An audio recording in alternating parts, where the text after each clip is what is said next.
Баршаңызға қайырлы күн, қыздар. Бүгін сіздермен осындай картоптан пюре дайындайтын боламыз. Ең алдымен картоптарымызды ашып, тазалап аламыз.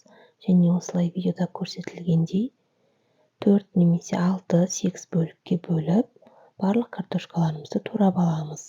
Туралған картошкаларымызды енді ыңғайлы ыдысымызға салып, үстінен салқын суымызды құйып, отымызда жақсылап пісіріп аламыз.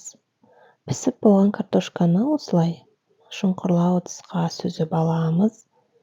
Және осындай ыстық күйінде картошканы езгеніміз дұрыс болады. Үстінен сүтімізбен майымызды, тұзымызды және өздеріңіздің қалауларыңызға қарай дәмдеуіштер қосып езсеңіздер болады. Менде осындай блендермен еземін. Егер сізде бұндай құрылғы болмаса, шанышқының көмегімен немесе кәдімгі картоп езетін құралдың көмегімен езіп шығасыздар. Міне осындай пюре дайын болды. Дәмі де өте ерекше болады. Жасап көріңіздер. Әрдайым дәмді тағамдар жасап үйренейік. Менімен бірге болғандарыңызға рахмет. Келесі видеода кездескенше.